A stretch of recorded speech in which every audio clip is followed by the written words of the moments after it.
Hello everyone, welcome to our YouTube channel Bio Baba. पिछले lecture में हमने एमिनो एसिड मेटाबॉलिज्म की सीरीज शुरू की थी। अब वहां पे अब तक हमने 2 लेक्चर्स ले चुके हैं, जहां पे हमने ये देखा था फर्स्ट पार्ट में कि किस तरह से हम एमिनो एसिड मेटाबॉलिज्म में जो 2 पार्ट होते हैं कैटाबॉलिज्म और एनाबॉलिज्म उसको डिफाइन कर सकते हैं। एंड देन हमने सेकेंड पार्ट में रिसेंटली ये देखा कि किस तरह से बायोसिंथेटिक पाथवे जो होता है ग्लाइकोलिसिस का, वो किस तरह से डिफरेंट टाइप के एमिनो एसिड मॉलिक्यूल को प्रोवाइड करता है। Now in this video lecture we are going to discuss about catabolic pathway. Okay, हम ये देखेंगे किस तरह से एमिनो एसिड्स को यूटिलाइज करके डिफरेंट टाइप के डेरिवेटिव मॉलिक्यूल बनाए जाते हैं। तो चलिए बात करते हैं। तो आज का हमारा ये जो लेक्चर है ये भी कोड प्लस कॉन्सेप्ट के ऊपर काम करेगा। कोड प्लस कॉन्सेप्ट का मतलब ये है कि पहले आपको कॉन्सेप्ट बताया जाएगा, देन अल्टीमेटली आपको चीजों को याद करने के लिए एक स्टेटमेंट बताया जाएगा। उस स्टेटमेंट में आपको पूरा का पूरा एमिनो एसिड जो मेटाबॉलिज्म का पार्ट है वो क्लियर हो जाएगा। तो चलिए स्टार्ट करते हैं। ओके, तो आज हम क्या पढ़ने जा रहे हैं? Amino acid catabolism. Amino acid catabolism पिछले लेक्चर्स में हमने मेटाबॉलिज्म में हमने क्या देखा था? एनाबॉलिज्म देख चुके थे। आपको पता है एनाबॉलिज्म यानी सिंथेसिस और कैटाबॉलिज्म यानी डिस्ट्रक्शन होता है। तो कैटाबॉलिज्म की बात करें अगर एमिनो एसिड को, तो हमें पता है कि एमिनो एसिड कैटाबॉलिज्म किस तरह से हो सकता है। एमिनो एसिड से डिफरेंट टाइप के प्यूरिन्स और पिरिमिडिन्स बनते हैं। प्यूरिन्स एंड पिरिमिडिन्स बनते हैं, हमें पता है। डिफरेंट टाइप के प्यूरिन्स एंड पिरिमिडिन्स बनते हैं। प्यूरिन्स एंड पिरिमिडिन्स बनते हैं। देन उसके बाद हमें पता है डिफरेंट टाइप के नाइट्रोजिनस हेट्रोसाइक्लिक रिंग बनते हैं, है ना। नाइट्रोजिनस रिंग कंपाउंड बनते हैं बहुत सारे। देन पोरफायरिन का स्ट्रक्चर हमें पता है क्लोरोफिल में पाया जाता है। पोरफायरिन होता है। देन उसके बाद हमारे पास बहुत सारे कार्बन स्केलेटन में जो एसोसिएटेड नाइट्रोजन कंपाउंड वो भी होते हैं कार्बन स्केलेटन में। कार्बन स्केलेटन जो होते हैं किसको बोलते हैं? कार्बन स्केलेटन जो होते हैं basically amino acids ग्लूको energy source के लिए यूटिलाइज किए जाते हैं, तो उसे हम कार्बन सोर्सेस बोलते हैं, कार्बन स्केलेटन बोलते हैं। और ऐसे एमिनो एसिड्स जो होते हैं 3 तरह के होते हैं। ग्लूकोजेनिक होते हैं, कीटोजेनिक होते हैं, कीटोजेनिक होते हैं और ग्लूको कीटोजेनिक होते हैं। ठीक, ग्लूको कीटोजेनिक होते हैं। ठीक है, ग्लूकोजेनिक होते हैं, कीटोजेनिक होते हैं और ग्लूको कीटोजेनिक होते हैं। अगर आप ग्लूकोजेनिक एमिनो एसिड्स की बात करेंगे तो बताते हैं। कीटोजेनिक पहले देख लेते हैं। कीटोजेनिक केवल 2 ही एमिनो एसिड होते हैं, लाइसिन और ल्यूसीन। लाइसिन और ल्यूसीन, जिसको आप एक कोड से याद कर सकते हैं। कीटोजेनिक कल आएगा, कीटोजेनिक कल आएगा। कीटोजेनिक यानी कीटोजेनिक और कल यानी लाइसिन और ल्यूसीन। तो कीटोजेनिक कल आएगा, आपको ये याद हो गया होगा। ग्लूकोजेनिक की बात करें तो ग्लूकोजेनिक जो एमिनो एसिड्स होते हैं उसको हम कौन से हैं? 5 एमिनो एसिड्स ऐसे हैं जो कि ग्लूकोजेनिक है। 5 जो है कौन से? ट्रिप्टोफैन, टायरोसिन, वैलिन, आइसोल्यूसिन और थ्रियोनिन। ठीक, ये 5 एमिनो एसिड्स ऐसे जो कि क्या है? ग्लूकोकीटोजेनिक है।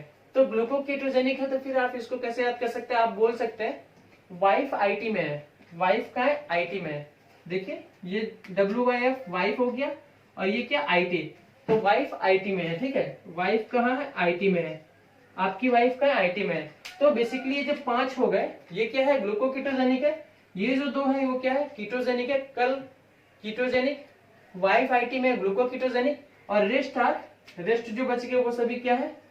रेस्ट जो बच गए वो क्या है? ग्लूकोजेनिक है। क्लियर? Glucogenic, ketogenic, glucoketogenic. कभी कभी ये भी पूछ लेता है एग्जाम में कि कौन सा ग्लूकोजेनिक है, कौन सा कीटोजेनिक है और कौन सा ग्लूकोकीटोजेनिक है। ठीक, आपको चीजें क्लियर होगी। तो बेसिकली ये कुछ हो सकता है कि कई सारे एमिनो एसिड्स जब प्रोटीन सिंथेसिस करते हो तब भी यूटिलाइज होते हो। ठीक है, तो प्रोटीन सिंथेसिस आप ये देखिए यहाँ पे कैटाबॉलिज्म का मतलब डिस्ट्रक्शन से ही नहीं होता, यूटिलाइजेशन से भी होता है। आप एमिनो एसिड्स को यूटिलाइज कर रहे हैं मतलब आप उसको कैटाबॉलिज्म के पार्ट से वो कर रहे हैं, लेके जा रहे हैं। ठीक है, तो प्रोटीन सिंथेसिस भी एक तरीके से क्या होगी? कैटाबॉलिक पार्ट हो गया, क्योंकि यहाँ पे एमिनो एसिड्स का यूटिलाइजेशन हो रहा है। ठीक, तो ये तो जस्ट एक ओवरव्यू हुआ। चलिए आप देखते हैं कि किस तरह से बेसिकली जो एक और चीज आपको बता दूं, एमिनो एसिड्स कैटाबॉलिज्म में जो मेन रिएक्शंस होती है वो एमिनेशन होता है, क्या होता है, एमिनेशन होता है, ट्रांस एमिनेशन होता है, ट्रांस एमिनेशन होता है एंड डी एमिनेशन होता है। ठीक, डी एमिनेशन होता है। क्लियर, ये तीन चीजें होती हैं। एमिनेशन, एमिनेशन मतलब एमिनो ग्रुप का जुड़ना। ट्रांस एमिनेशन का मतलब क्या, एक ग्रुप में एमिनो एसिड जुड़ा हुआ है उसके एमिनो को हटा के किसी और के ग्रुप पे ट्रांसफर कर देना। ठीक, किसी और एमिनो एसिड पे ट्रांसफर कर देना। डी एमिनेशन मतलब एक से हटाना दूसरे पे लेके जाना। ठीक, तो ये बेसिकली ये तीन स्टेप होते हैं जिसके थ्रू क्या होता है, कोई भी एमिनो एसिड कैटाबॉलिज्म होती है। तो चलिए हम डायरेक्टली अब जो डेरिवेटिव मॉलिक्यूल्स है, जो एमिनो एसिड्स के डेरिवेटिव मॉलिक्यूल्स है, उनके बारे में बात करते हैं। ठीक है, कौन कौन से ऐसे मॉलिक्यूल्स है जिससे कि एमिनो एसिड्स जो कि डेराइव हुए हैं। ठीक है, तो चलिए देखते हैं डेरिवेटिव्स ऑफ एमिनो एसिड्स। आप यहाँ पे देख सकते हैं मैंने पहले से बहुत सारे डेरिवेटिव्स लिख चुके हैं पहले से। फॉर एग्जांपल ट्रिप्टोफैन जो होता है, ट्रिप्टोफैन क्या बनाता है, आईए, इंडोल एसिटिक एसिड और सेरोटोनिन। ओके, टायरोसिन जो होता है वो porphyrin, epinephrine, dopamine, epinephrine and norepinephrine बनाता है। ठीक, ग्लूटामेट जो होता है वो गाबा बनाता है। हिस्टिडीन जो होता है histamine, methionine, polyamines and ethylenes, arginine is nitric oxide and porphyrin, glycine and glutamate. ये सभी डेरिवेटिव मॉलिक्यूल्स जो होते हैं एमिनो एसिड्स के, डिफरेंट टाइप के एमिनो एसिड्स के थ्रू सिंथेसाइज होते हैं। Now the question is how you will remember all this things, है ना, कैसे आप याद करेंगे with exactly at the finger tip, कैसे याद होगा आपको फिंगर टिप पे। तो एक कोड है छोटा सा, इस कोड के थ्रू आप पूरा का पूरा चीजों को याद कर सकते हैं एक ही बार में। कोड क्या है चलिए देखते हैं, कोड क्या है चलिए देखते हैं, ध्यान से सुनेंगे, एक ही बार में याद हो जाएगा, कभी नहीं भूलेंगे। ठीक, तो स्टार्ट करते हैं कोड हम। इसको मैं मिटा देता हूँ थोड़ा सा। एपिनेफ्रिन एयर, नोरएपिनेफ्रिन है ना, यहाँ पे क्या है, नोरएपिनेफ्रिन। ठीक, ओके।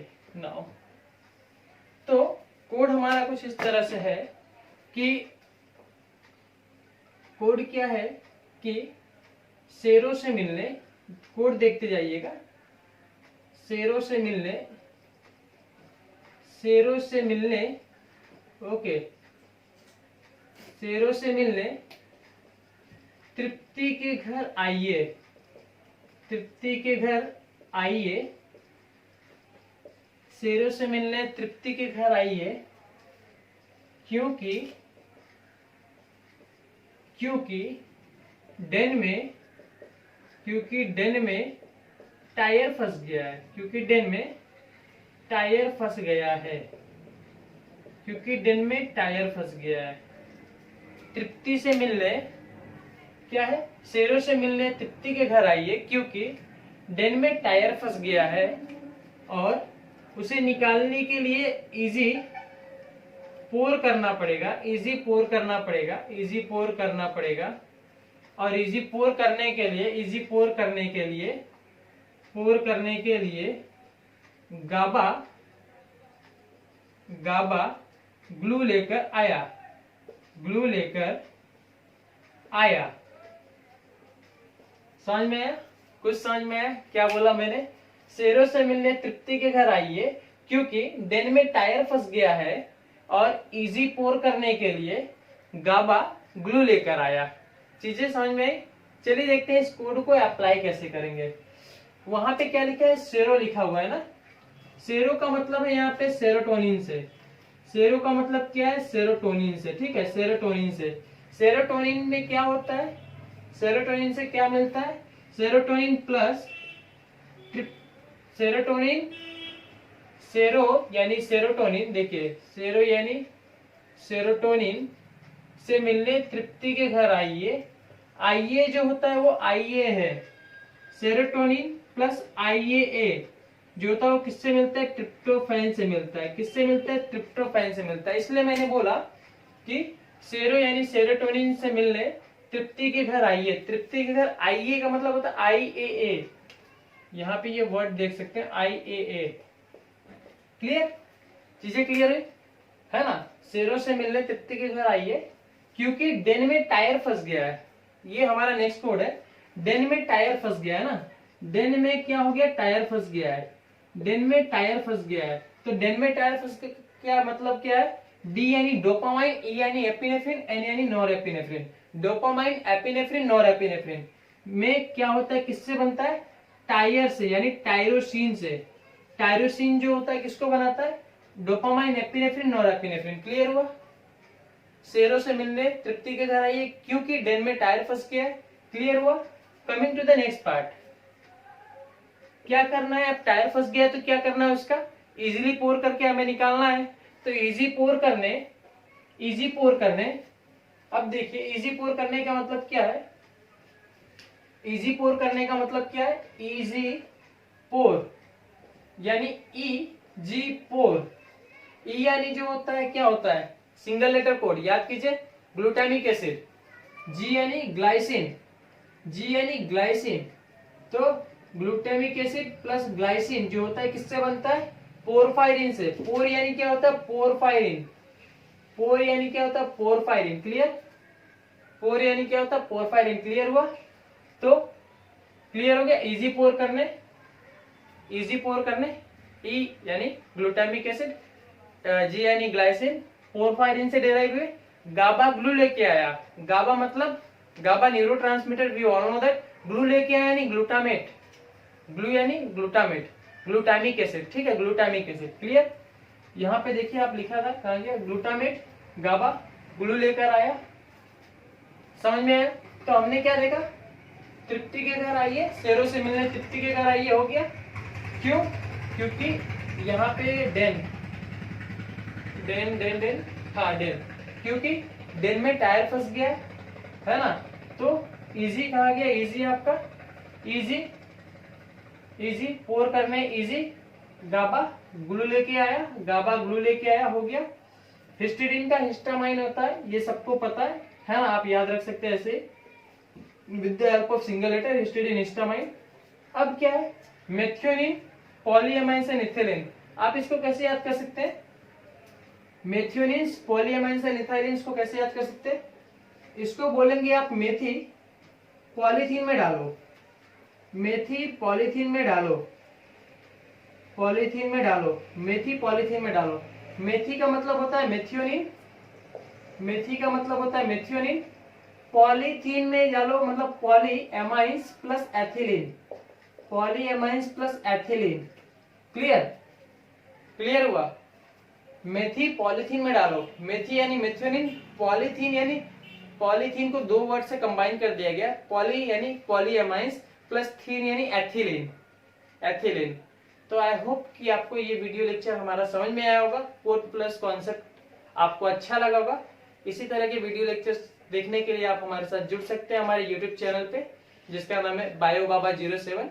अगर आपको कोई चीज नहीं समझ में आती तो आप हमें कमेंट सेक्शन में बता सकते हैं। Thank you, thanks for watching.